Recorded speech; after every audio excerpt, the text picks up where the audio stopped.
So today's challenge video revolves around a very simple question. Can you beat the forest without crafting anything? Now in your average playthrough of the forest, you're going to get some sticks, craft a spear, craft a camp, craft a bow, hunt animals, cook the food, create everything around your camp to collect water, to grow vegetables, all that kind of stuff. And then once you kill natives, you're going to make yourself bone armor, you're going to craft new weapons to help yourself, fight as you go through the caves. And then obviously after that, you will then go on to rescue Timmy.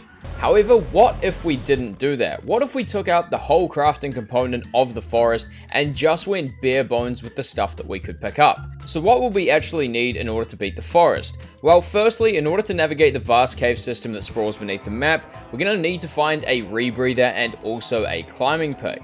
I also need to find the keycard to gain access to the big spooky genetic research lab where good old Dr. Mephisto has been making for us people and demonically possessed babies. On top of that, we will also need some implement of murder. My choice for this one is going to be the modern bow, and that's pretty much everything we're going to need to complete this playthrough.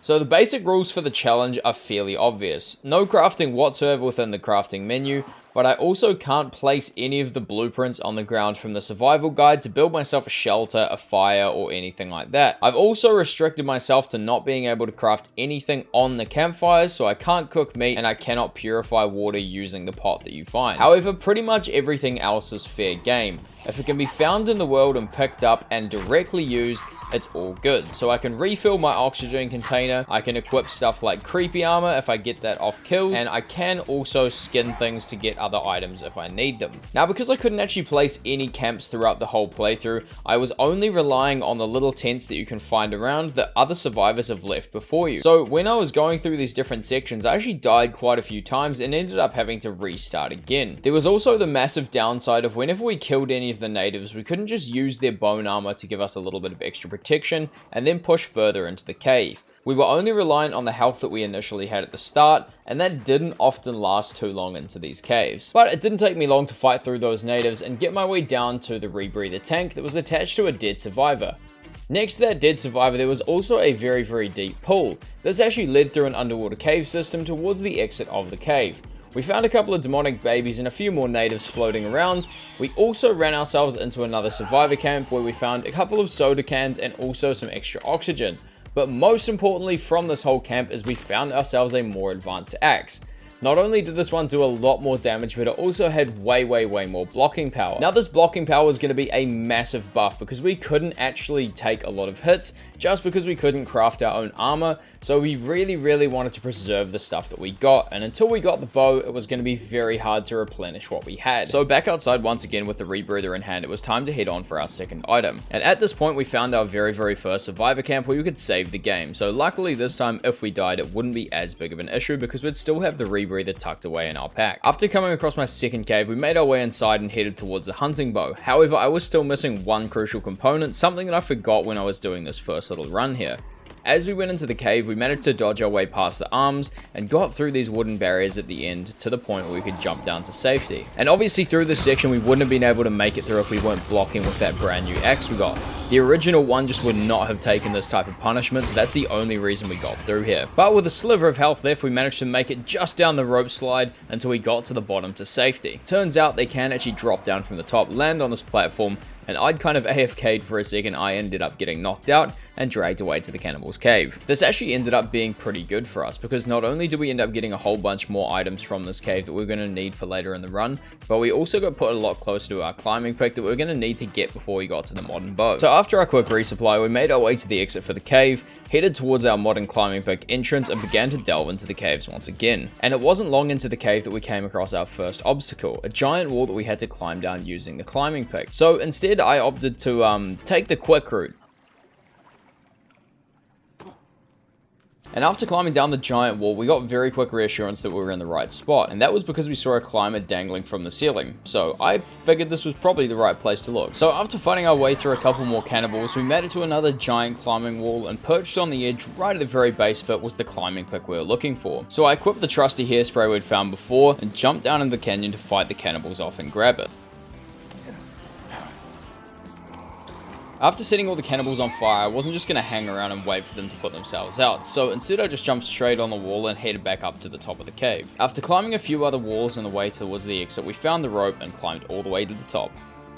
And that was it done for item number 2 on our checklist. Now before we dip down into the big hole in the middle of the map, we're going to need some ammo for our bow once we got it. So we stopped by a camp, grabbed some modern arrows, and also picked up some other supplies for food and water, so that we weren't going to starve on our way through the cave. But while we were going around looking for the entrances to the other caves, we ended up getting incredibly cold at nighttime, so I headed back to those camps that I'd found a little bit earlier in the playthrough to actually sleep through the night for the very first time. And when I woke up in the morning, I went straight towards the bow cave. Now all you more experienced forest players know exactly the mistake that I've just made, and I'm not going to figure that one out until a little bit further on in the playthrough. But for now it was time to get on to the section that had challenged me before.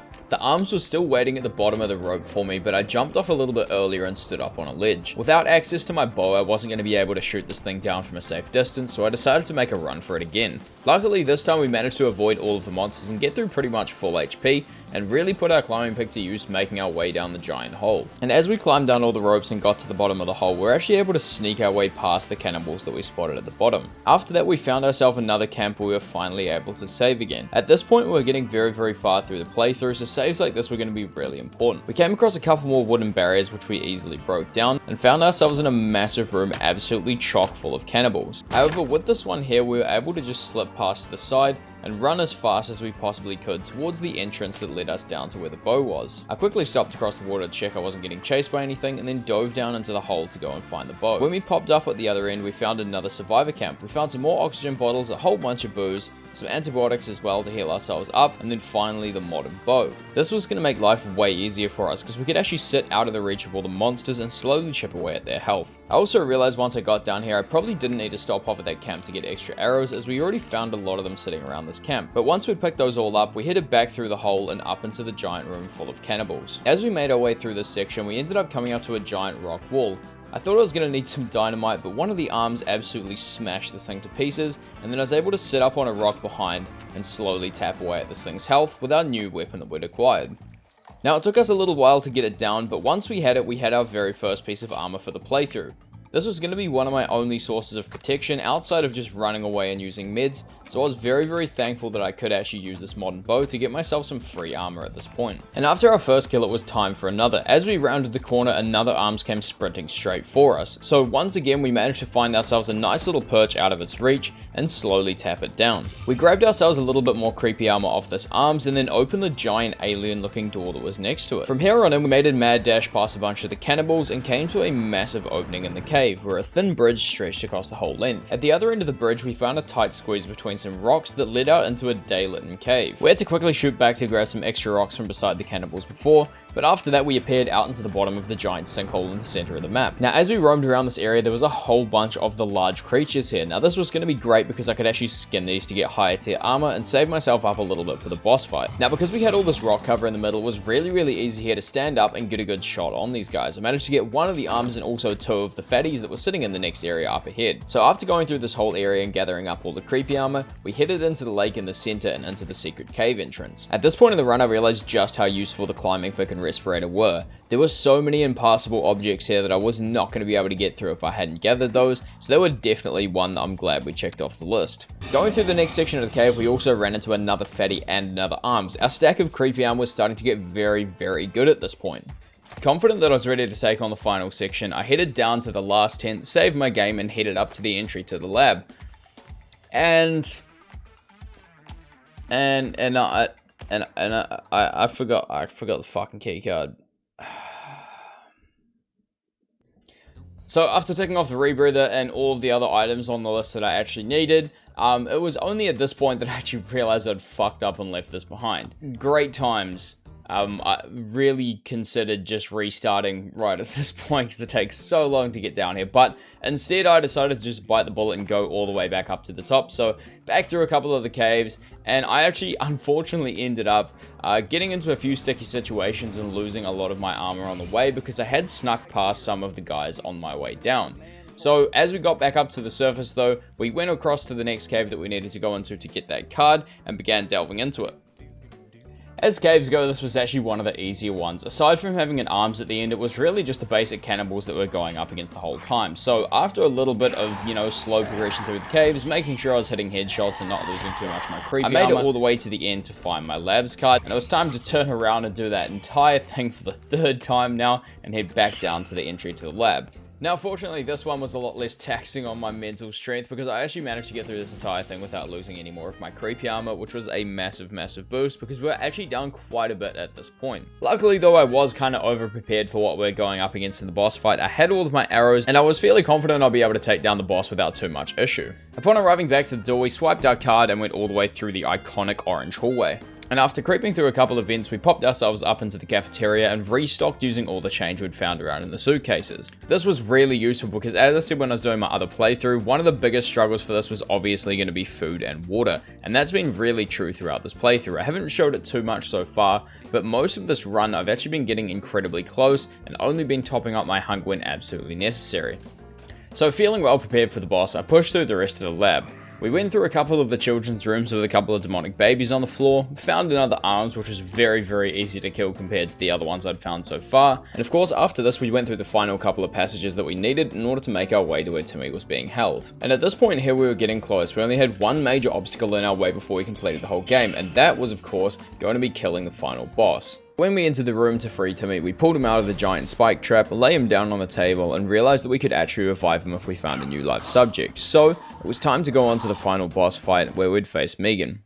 As the boss fight started, I decided to pull out the dynamite first. My idea was to do as much possible damage with the dynamite and then follow that up with the bow shots afterwards, because hopefully then I wouldn't end up using and wasting all of my ammo. Now, landing these dynamite was actually surprisingly difficult. I only think I got about 1 or 2 of the dynamite to actually make contact. I wasn't used to the fuse that was on these dynamite sticks, so when I actually was throwing them down, I thought they were going to be going off a lot earlier than they were, just based on the animation. So I actually ended up missing most of the dynamite sticks off the start, so we were going to have to use a lot more of our bow ammo to get through the fight. But as the fight went on and on and on, I started to get very, very low. In fact, I got to the point where I was actually running back up to the boss to pull arrows out and shoot them back in again. But eventually it got useless. I ran completely out of ammo and had absolutely no idea what to do. With my health getting down to barely anything left, and being completely out of creepy armor, I had little to no options left. I initially started going in for quick little attacks after it missed a massive swipe at me, and using my axe to take down its HP a little bit. But then finally at the end, I remembered that back a little while ago when I got killed and respawned in the cave, I'd picked up some hairspray. And it was the very tiniest amount of damage that I was short before the boss was down, so finally after that, we had pretty much completed the game. After getting back to the chamber where Timmy was originally held, we realized Megan was not going to be a suitable subject, as it said that we needed one that was still alive, and pretty much meaning that we murdered a child for absolutely no reason. Nice. So after that, we grabbed the access card off Megan, said one last goodbye to Timmy, and headed off to find our final artifact. Now at this point, I was getting a little bit nervous, because in my previous playthroughs, I'd actually crashed at an elevator sequence a little bit further in. But fortunately for us this time, everything went smoothly. We dived through a couple of the caves a little bit ahead, came up to another giant alien door, and then once we'd made our way through that, we were fairly close to the end of this whole mission. So after getting back into the lab, we kicked a couple of heads off a trolley and went into the elevator of danger. Now this one here was where we actually crashed last time, so I was just praying at this point that we managed to make it through, and I'd made sure everything else was shut. Fortunately, we didn't crash and were able to make it into our final artifact room, where of course we decided to cause a mass atrocity and shoot down a plane so that we could save Timmy. And that's how I beat the forest without crafting anything. If you guys have enjoyed the video and you want to support the channel, make sure you guys like the video and also drop a comment, because that lets YouTube know that you really did like it. And obviously, if you want to catch more of my content in the future, a subscription is greatly appreciated as well. And if you really, for some reason, just want to see my stuff the second it comes out, you can also hit that notification bell to get notifications when all my videos go live. If you got any other challenges you want to see me do in the future, guys, make sure you let me know in the comments as well. And I'll see you around in the next one. I hope you have an awesome day.